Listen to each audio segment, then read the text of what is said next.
Dicen que en política no existen los enemigos permanentes, pero sí los intereses permanentes, y hay alguien que se tomó muy a pecho esto y lo tomó como parte de su vida, y ese es Carlos Alonso Lucio, porque la historia que les voy a contar parece escrita por Gabriel García Márquez después de tomarse 3 tintos, 3 Red Bull y leerse la Constitución Política de Colombia. Y ojo, porque aquí no somos apoyados por ninguna maquinaria ni por ningún político, y si les gusta este contenido pueden compartir, suscribirse y apoyar este tipo de periodismo independiente en donde denunciamos desde la verdad.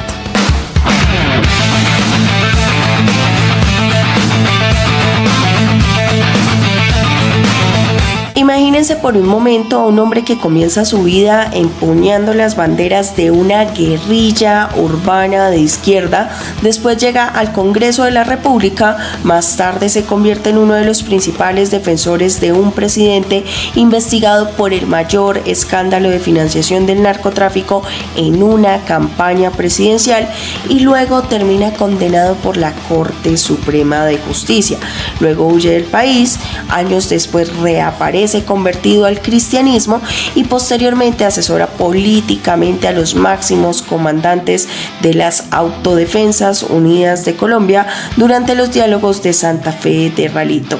Más adelante lidera marchas contra el acuerdo de paz y contra lo que denominaba ideología de género, y hoy, décadas después, es uno de los hombres más cercanos al republicano estadounidense Abelardo de la Espriella, mientras intenta que el Consejo Nacional Electoral le devuelva el partido político que fundó hace más de 30 años. Según la información conocida públicamente, existe una ponencia dentro del Consejo Nacional Electoral que propone reconocer nuevamente la personería jurídica del movimiento bolivariano. Si ustedes creen que acabo de resumir la vida de 5 personas diferentes, pues no, es la historia de una misma persona. Y precisamente por eso este no es un simple debate sobre un partido político o un movimiento, es una discusión sobre memoria, derecho, poder y sobre la increíble capacidad que tiene la política colombiana para reinventarse una y otra vez. Porque ojo, Colombia es probablemente el único país donde algunos políticos cambian más rápido de ideología que de fotografía de perfil. Aquí hay quienes cambian de partido como quien cambia de operador de celular buscando mejor cobertura. Pero incluso dentro de esta tradición tan colombiana, para entender la historia de Carlos Alonso Lucio, tenemos que retroceder en el reloj casi medio siglo, porque no podemos empezar por el final de la historia, sino que tenemos que devolvernos a sus inicios. En 1979, cuando muchos jóvenes apenas estaban pensando qué estudiar, Carlos Alonso Lucio tomó una decisión que cambiaría toda su vida, y fue ingresar al movimiento 19 de abril, el que todos conocemos como el M-19. Tenía apenas 15 años, y para entender esa decisión hay que recordar qué era Colombia en esa época. Era un país marcado por el Frente Nacional, por enormes desigualdades sociales y por una profunda crisis de representación política. En ese ambiente surgieron distintas organizaciones guerrilleras como las FARC, que tenían un origen campesino y marxista-leninista, el ELN mezclaba revolución con teología de la liberación, y el M-19 era bastante diferente. Una guerrilla que podríamos llamar socialdemócrata y mucho más urbana, más nacionalista, más simbólica y más dada a los grandes golpes de opinión que a las largas guerras rurales. Si las FARC escribían tratados de marxismo, el M-19 escribía titulares de prensa. Su primera gran acción fue nada más y nada menos que robar la espada de Simón Bolívar en 1974, y no buscaban ganar una batalla militar, sino que más bien buscaban ganar una batalla simbólica. La espada de Bolívar no era simplemente un objeto histórico, sino que más bien era un mensaje, como diciendo: la independencia todavía no la hemos logrado. Y precisamente por esa fascinación con la figura de Bolívar aparece un dato que hoy resulta fundamental que ustedes conozcan, porque muchos creen que el nombre Movimiento Bolivariano nació con las FARC-EP, y eso no es cierto.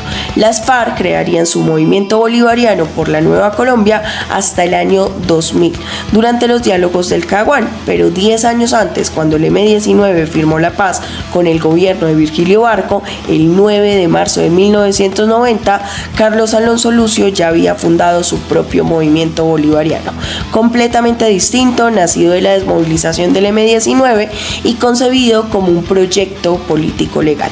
No eran la misma organización, no tenían la misma estructura, ni respondían a la misma dirección política.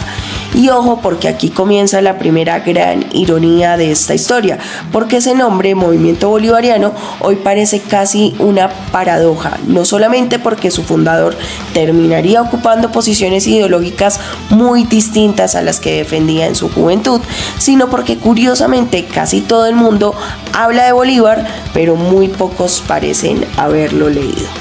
Simón Bolívar nunca fue marxista.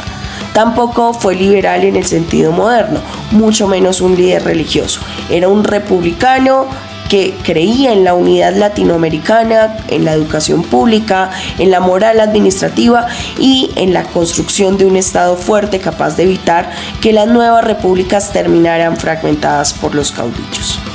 En el discurso de Angosturas en 1819 escribió una frase que aún a hoy, 2 siglos después, sigue siendo demoledora. Moral y luces son nuestras primeras necesidades. No dijo que nuestras primeras necesidades fueran más partidos políticos, ni más polarización, ni más caudillos, sino que dijo algo mucho más difícil. Necesitamos ciudadanos que crean en la unidad, ciudadanos que crean en la moral y ciudadanos que crean en la libertad. Y quizás ahí comienza la gran pregunta que recorrerá toda esta historia. ¿Qué queda realmente del pensamiento de Bolívar cuando su nombre termina convertido en una marca política que sobrevive mientras cambian completamente las ideas de quienes las utilizan? Porque al final un nombre puede permanecer intacto durante 30 años, pero eso no significa que el proyecto que representa siga siendo el mismo. Y créanme, esto apenas es el comienzo. En la siguiente parte vamos a entrar al Congreso de la República, al escándalo del proceso 8000 y al momento en que Carlos Alonso Lucio pasó de ser una de las promesas de la política nacida de la paz a convertirse en uno de los protagonistas de uno de los capítulos más polémicos de la historia política reciente de Colombia. Allí empezaremos a entender por qué su nombre quedó ligado para siempre a una de las mayores controversias institucionales del país. Hay momentos en la historia de un país que funcionan como una fotografía. Uno mira esa imagen muchos años después y entiende por qué todo cambió a partir de ese instante. Para Colombia, uno de esos momentos fue el llamado Proceso 8000, y no exagero si les digo que fue el terremoto político más grande que vivió el país desde la Constitución de 1991. No fue simplemente un escándalo de corrupción ni un problema de financiación electoral, fue mucho más profundo. Fue la primera vez que millones de colombianos y colombianas comenzaron a preguntarse con absoluta seriedad si el narcotráfico ya no solo estaba comprando jueces, policías o funcionarios, sino que había logrado tocar la puerta de la presidencia de la República. Imaginen por un momento que un piloto despega un avión con 300 personas a bordo y cuando ya está en el aire alguien descubre que el combustible fue comprado con dinero de un cartel de la droga. El avión puede seguir volando, por supuesto, incluso puede aterrizar sin accidentes, pero hay una pregunta que jamás dejará de perseguir ese vuelo. ¿Debió despegar? Eso fue exactamente lo que ocurrió con el gobierno de Ernesto Samper. La discusión ya no era únicamente si podía gobernar, sino que el origen mismo de su mandato había quedado contaminado por recursos provenientes del cartel de Cali. Todo comenzó con los llamados narcocassettes, unas grabaciones que sacudieron al país porque parecían demostrar conversaciones relacionadas con el ingreso de millones de pesos del cartel de Cali a la campaña presidencial de 1994. A partir de allí comenzaron confesiones, investigaciones, capturas, renuncias y un ambiente de desconfianza que terminó dividiendo completamente a Colombia. El entonces ministro de Defensa, Fernando Botero Sea, aceptó que sí habían ingresado recursos ilegales a la campaña. Miguel Rodríguez Orejuela y Gilberto Rodríguez Orejuela aparecían una y otra vez en las investigaciones. Estados Unidos retiró la visa al presidente Samper y el país comenzó a vivir una de las mayores crisis de legitimidad institucional de toda su historia reciente. Mientras todo eso ocurría, el Congreso de la República dejó de ser simplemente un escenario legislativo y se convirtió en una especie de tribunal político. Allí no solamente se discutían leyes, allí se discutía si el presidente debía responder políticamente por lo ocurrido y se jugaba la estabilidad institucional del país. También se definía si Colombia tendría un presidente investigado o un presidente absuelto políticamente. Y justamente en ese escenario aparece Carlos Alonso Lucio, que no era un congresista cualquiera, era un desmovilizado del M-19 que había prometido y jurado por la paz de Colombia y por cambiar la guerra por ideas. Su historia representaba en teoría una de las mayores apuestas de la Constitución de 1991 y era demostrar que era posible abandonar la violencia y hacer política dentro de las instituciones. Muchos veían en él a una de las figuras jóvenes más brillantes surgidas del proceso de paz. Era un hombre con facilidad para el debate, con una enorme capacidad retórica y con un talento evidente para construir argumentos. Incluso sus adversarios reconocían que pocas personas improvisaban con la misma habilidad dentro del Capitolio Nacional. Pero la política tiene una característica curiosa: el talento no siempre determina por qué causa será recordado alguien. A veces una sola decisión termina eclipsando toda una trayectoria, y la decisión de Carlos Alonso Lucio fue ponerse del lado del presidente Ernesto Samper. Mientras una parte importante del país exigía responsabilidades políticas, Lucio asumió una defensa apasionada del gobierno dentro del Congreso. Participó activamente en los debates que rodearon el juzgamiento político del presidente y se convirtió en una de las voces más visibles del bloque que sostenía que Samper debía permanecer en el cargo. Su capacidad para argumentar, persuadir y construir mayorías parlamentarias hizo que su nombre quedara inevitablemente ligado a uno de los episodios más controversiales de la historia política colombiana. Décadas después, el propio Lucio reconocería públicamente que aquella decisión había sido un error, afirmando en entrevistas que nos equivocamos absolviendo a Ernesto Samper, una frase que muchos interpretaron como un reconocimiento tardío del impacto institucional que tuvo aquella decisión. Y aquí aparece una de las primeras ironías de esta historia, porque el hombre que había llegado al Congreso representando un movimiento nacido de una guerrilla que decía combatir las élites tradicionales, terminó convertido en uno de los principales escuderos políticos del gobierno más golpeado por un escándalo relacionado con la infiltración del narcotráfico en la política. Es como si un inspector anticorrupción terminara dedicando todos sus esfuerzos a convencer al país de que el problema no era el dinero, sino que la gente estaba exagerando. No estoy diciendo que defender jurídicamente a alguien sea un delito, porque realmente todos los ciudadanos en Colombia tienen derecho a la presunción de inocencia y aparte al debido proceso. Son principios de un Estado social de derecho que están consagrados en la Constitución Política de 1991. Aquí lo que está en juego es que un dirigente también crea símbolos, y en este caso Carlos Alonso Lucio pasó de ser un exguerrillero del M-19 a ser un samperista. Lo curioso es que la historia todavía guardaba otra vuelta de tuerca, porque mientras el país entero tenía la mirada puesta en el Palacio de Nariño, otra investigación avanzaba silenciosamente lejos de las cámaras. No hablaba de campañas presidenciales, no hablaba del cartel de Cali, no hablaba de ministros ni de presidentes. Era una investigación mucho más pequeña y casi que doméstica, tan pequeña que comenzaba con algo tan cotidiano como un préstamo bancario, un laboratorio fotográfico, un contrato privado, un crédito y un amigo. Sí, un amigo, porque paradójicamente la historia que terminaría cambiando para siempre la vida política de Carlos Alonso Lucio no comenzó con el proceso 8000, comenzó con una operación financiera que, según la Corte Suprema de Justicia, terminó convirtiéndose en una simulación contractual y posteriormente en una falsa denuncia contra quien había confiado en él. Esa diferencia es fundamental.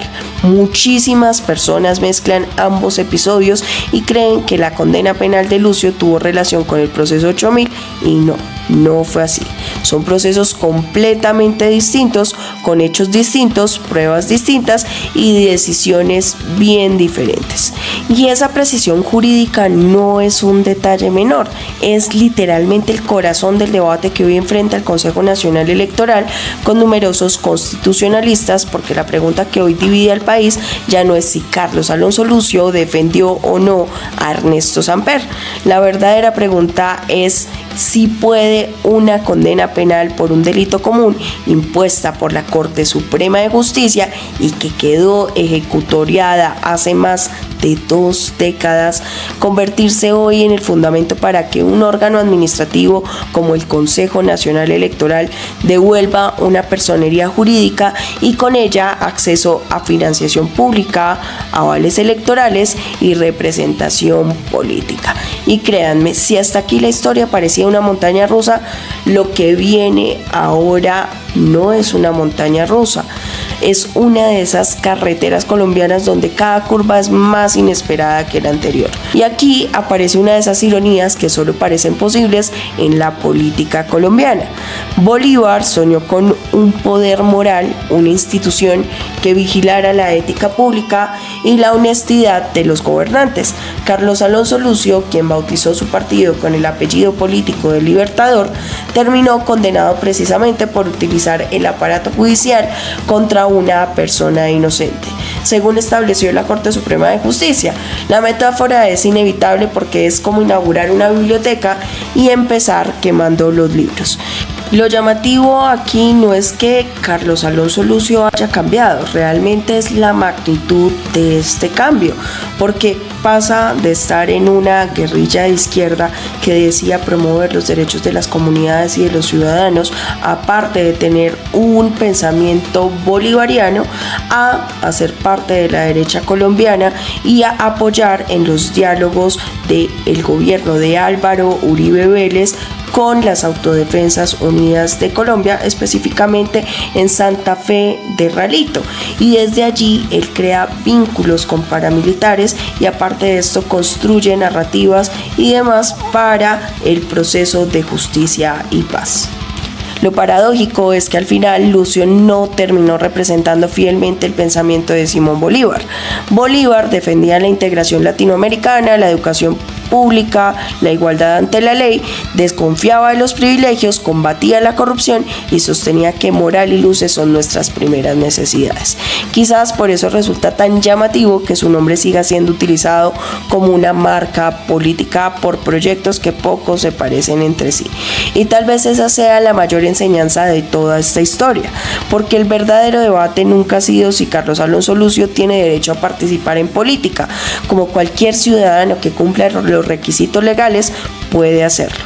La pregunta de fondo es si puede un partido político revivir porque cambió el viento político o solo porque le permiten la Constitución y la ley.